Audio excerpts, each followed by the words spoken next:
திண்டுக்கல் மாவட்டம் கொடைக்கானல் மற்றும் அதன் சுற்றுவட்டார பகுதிகளில் சுமார் 1 மணி நேரத்திற்கு மேலாக கனமழை வெளுத்து வாங்கியது. கொடைக்கானலில் கடந்த சில தினங்களாக லேசான பனிமூட்டத்துடன் கூடிய சாரல் மழை விட்டுவிட்டு பெய்து வந்தது. இந்த நிலையில் கொடைக்கானல் நகர்ப்பகுதியான அண்ணா சாலை, பேருந்து நிலையம், மூஞ்சுக்கல், நாயுடுபுரம், அட்டுவம்பட்டி, வில்பட்டி ஆகிய பகுதிகளில் கனமழை பெய்தது. சிவகங்கை மாவட்டம் சாக்கோட்டை அருகே நடராஜபுரத்தில் கழிவுநீர் சுத்திகரிப்பு நிலையம் அமைப்பதற்கு எதிர்ப்பு தெரிவித்த 300க்கும் மேற்பட்டோர் காத்திருப்பு போராட்டத்தில் ஈடுபட்டனர். புதுவயல் பேரூராட்சியில் பாதாள சாக்கடை திட்டம் செயல்படுத்தப்பட்ட அதன் கழிவுநீர் சுத்திகரிப்பு நிலையம் நடராஜபுரம் பகுதியில் அமைக்கப்பட்டு வருகிறது. இதனால் துர்நாற்றத்துடன் பொதுமக்கள் குடியிருப்பு பகுதியில் வசிக்க முடியாது என்று கூறி 300க்கும் மேற்பட்டோர் காத்திருப்பு போராட்டத்தில் ஈடுபட்டனர். புதுக்கோட்டை மாவட்டம் பொன்னமராவதி அருகே கட்டிடம் இடிக்கப்பட்டதால் சமையல் கூடத்தில் வகுப்புகள் நடைபெறுகிறது. பூவாலக்குடியில் துவக்கப்பள்ளி கட்டிடம் சேதமடைந்ததால் 6 மாதத்திற்கு முன்பு இடிக்கப்பட்டது. ஆனால் இதுவரை புதிய கட்டிடம் கட்டப்படவில்லை. இதனால் சமையல் கூடத்தில் வகுப்புகள் நடைபெறும் நிலையில் மாணவர்கள் அவதியடைந்து வருகின்றனர். எனவே பள்ளிக்கான புதிய கட்டிட பணியை விரைந்து துவங்க மக்கள் வலியுறுத்தி வருகின்றனர். வெயில் காலத்தில் மரத்தடியில் வந்து உட்காந்துருக்காங்க. ஸ்கூல் இடிச்சு போட்டிருக்காங்க. கல்லெல்லாம் கிடக்குது. பிள்ளைகளுக்கு வந்து பூச்சி வெட்ட வருமா பயப்படுறதுக்கு நம்ம பேரண்ட்ஸ் எல்லாருக்குமே கொஞ்சம் பயமா இருக்குது. இப்போ இந்த ஸ்கூல் இடிச்சு கிடக்கிறனால பக்கத்து ஊர்லேருந்து சேர்க்க வர்ற பிள்ளைகளும் நாங்கள் ஸ்கூல் இல்லை, நாங்கள் எப்படி கொண்டு வந்து சேர்ப்போம் வைப்போம்னு எல்லாருமே யோசிக்கிறாங்க. சென்னை குரோம்பேட்டை ஜிஎஸ்டி சாலையில் பெருக்கெடுத்து ஓடும் கழிவுநீரால் பொதுமக்கள், வியாபாரிகள் அவதியடைகின்றனர்.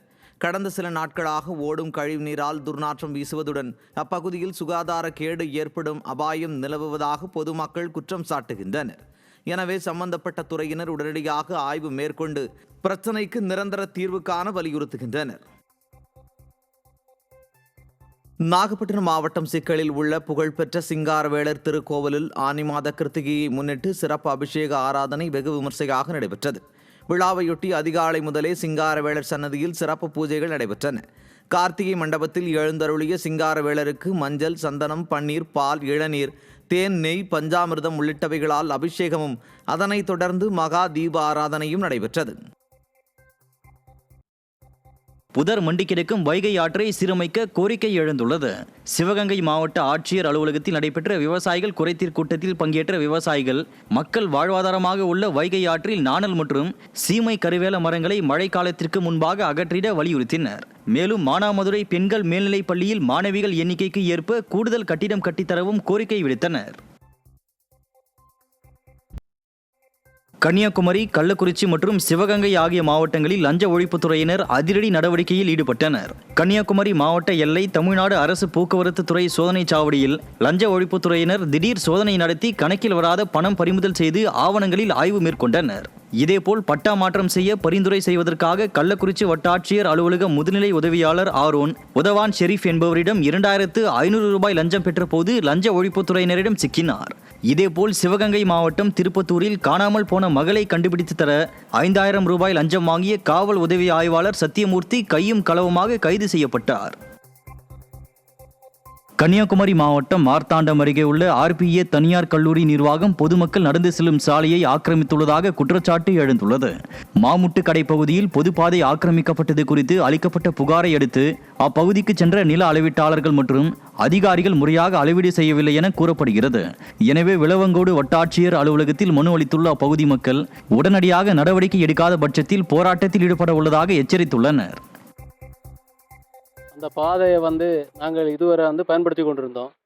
தற்போது அந்த பாதையை அபகரித்து RPA கல்லூரி உரிமையாளர் திரு பிரான்சிஸ் என்பவர் அதில் பில்டிங் கட்டி அந்த பாதையும் ஆக்கிரமிப்பு பண்ணி பொதுமக்களுக்கு போக விடாமலும் மற்றும் அடுத்த அதை தொட்டு கிடக்கின்ற நிலத்திற்கு செல்ல விடாமலும் அந்த பாதையை அபகரித்து அவர் பில்டிங் எழுப்பி கொண்டிருக்கிறார். இதை கண்டித்து நாங்கள் மாவட்ட ஆட்சித்தலைவர், காவல்துறை கண்காணிப்பாளர் மற்றும் வட்டாட்சியாளர், கோட்டாட்சியாளர் அவர்களுக்கும் மனு அளித்திருந்தோம். விருதுநகர் மாவட்டம் வத்திராயிருப்பு அருகே மாத்தூர் பகுதியில் வாடகை வீட்டில் குழந்தைகள் அங்கன்வாடி மையம் செயல்பட்டு வருவது அதிர்ச்சியை ஏற்படுத்தி உள்ளது. சிறிய வீட்டில் இயங்கி வரும் அங்கன்வாடி மையத்தில் போதிய இடவசதி இல்லாமலும் குழந்தைகள் விளையாடுவதற்கும் கல்வி கற்பதற்கும் சிரமப்படுகின்றனர். அங்கன்வாடி மையத்தில் கழிப்பறை வசதி, குடிநீர் வசதி இல்லாமல் குழந்தைகள் கல்வி பயின்று வருகின்றனர். கடலூர் மாவட்டம் விருத்தாச்சலத்தில் தனியார் பள்ளி நிர்வாகத்தை கண்டித்து பெண் ஒருவர் தர்ணாவில் ஈடுபட்டார். காந்திநகரில் செயல்படும் அத்தனியார் பள்ளியில் யலவனாசூர் கோட்டையைச் சேர்ந்த பஷீரா என்ற பெண் தன் 2 மகன்களை சேர்த்துள்ளார். அங்கு தொடர்ந்து படிக்க வைக்க இயலாத நிலையில் மாற்று சான்றிதழ் கேட்டுள்ளார். அப்போது முழு கல்வி கட்டணத்தையும் செலுத்தினால்தான் மாற்று சான்றிதழ் வழங்கப்படும் என பள்ளி நிர்வாகம் தெரிவித்து அலைக்கழித்ததை கண்டித்து அந்த பெண் தர்ணாவில் ஈடுபட்டார். மதுரை மாவட்டம் கொட்டாம்பட்டி அருகே கல்குவாரியால் சூழல் மாசுபாடு, குடிநீர் தட்டுப்பாடு ஏற்பட்டுள்ளதாக மக்கள் சாடுகின்றனர். புதூரில் திமுகவைச் சேர்ந்த ஆடுதுறை என்பவர் நடத்தி வரும் கல்குவாரியில் அரசு அனுமதித்த அளவீட்டிற்கு மேலாக ஆழமாக கற்கள் வெட்டி எடுக்கப்படுவதாகவும், நிலத்தடி நீர் ஊற்றுகள் சேதமடைந்துள்ளதுடன் காவிரி கூட்டு குடிநீர் குழாய்களும் உடைந்துவிட்டதாகவும், இதனால் தாங்கள் குடிநீருக்கே அல்லாடுவதாகவும் கிராமத்தினர் வேதனைப்படுகின்றனர். நிலத்தடி நீர் கீழே போயிடுச்சு. அதுபோக இந்த மருந்து வெடி வைக்கிறாங்கல்ல, அது எல்லாமே நிலத்தடியில் படிஞ்சு மழை பெஞ்சு தண்ணி நிற்கும் போது எல்லாம் கருப்பாயிடுது. அந்த மருந்து பொருள்லாம் கலந்துருது. அதே போக தண்ணிலையும் நிறையா மருந்து கலந்துருது. நாங்கள் ஊற்று தண்ணி தான் குடிப்போம். அந்த ஊற்றுமே ரொம்ப லோவாயிடுச்சு.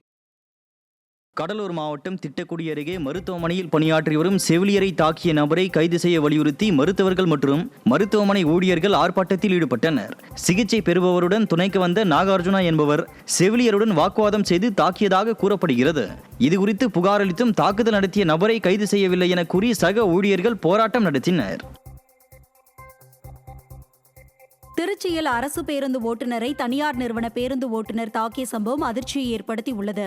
KK நகர் பேருந்து நிலையத்தின் நடுவில் MRF நிறுவன பேருந்து நிறுத்தப்பட்டிருந்ததால் அதனை அரசு பேருந்து ஓட்டுநர் சிவக்குமார் எடுக்குமாறு கூறியுள்ளார். இதனால் ஆத்திரமடைந்த தனியார் நிறுவன பேருந்து ஓட்டுநர் மற்றும் அவரது மகன் இருவரும் சேர்ந்து அரசு பேருந்து ஓட்டுநர் சிவக்குமாரை கண்மூடித்தனமாக தாக்கி கொலை மிரட்டல் விடுத்தனர். புகாரின் பேரில் தனியார் நிறுவன பேருந்தை கைப்பற்றி போலீசார் விசாரணை மேற்கொண்டு வருகின்றனர். கடலூர் மாவட்ட ஆட்சியர் அலுவலகம் எதிரே ஹைட்ரோ கார்பன் திட்டத்திற்கு எதிர்ப்பு தெரிவித்து மீன்பிடி தொழிலாளர்கள் சங்கத்தினர் ஆர்ப்பாட்டத்தில் ஈடுபட்டனர்.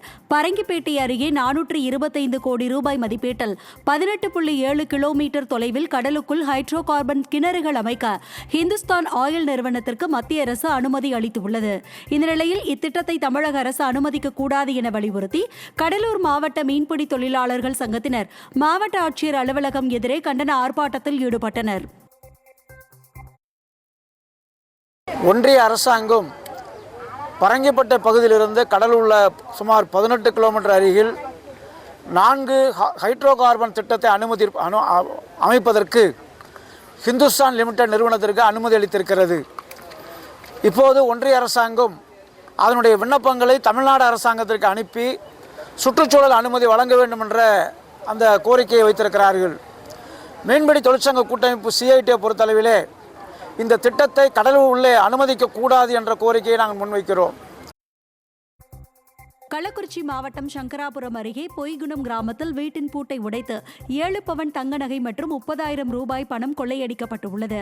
சென்னையில் உள்ள தனது மகன் வீட்டிற்கு சென்று வீடு திரும்பிய நிலையில் கொள்ளை சம்பவம் தெரிய வந்தது. சம்பவ இடத்திற்கு வந்த போலீசார் கொள்ளை சம்பவம் குறித்து விசாரணை நடத்தி வருகின்றனர்.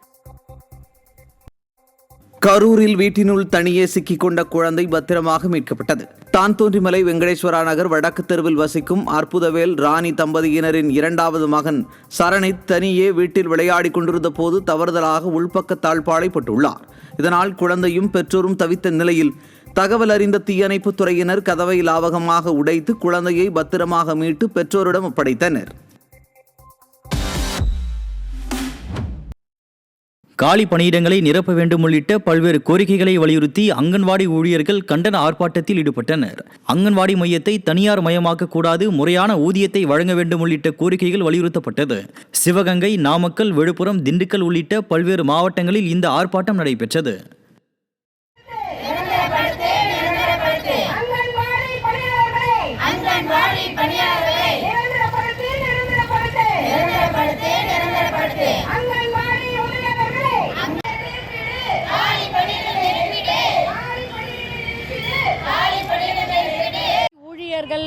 உதவியாளர்களுடைய அரசு ஊழியர் ஆக்க வேண்டும் என்ற கனவுகளை நிறைவேற்ற கோரியும் இன்னைக்கு காலி பணியிடம் பார்த்தீங்கன்னா தமிழ்நாடு முழுவதும் இன்னைக்கு 35% மேலே அங்கன்வாடி ஊழியர் உதவியாளர் காலி பணியிடம் இருக்குது. அதை நிரப்ப கோரியும் அங்கன்வாடி ஊழியர்களுடைய பணிக்குடை 10 லட்சமும் உதவியாளருக்கு 5 லட்சமும் வழங்க கோரியும் அதன் உள்ளிட்டு பல கோரிக்கைகளை முன்வைத்து இன்றைக்கு நாடு தழுவிய மாலை நேர ஆர்ப்பாட்டமாக நடத்தி கொண்டிருக்கிறோம். தென்காசி மாவட்டம் செங்கோட்டையில் பட்டா வழங்க லஞ்சம் பெற்ற நில அளவையாளர் சிக்கினார்.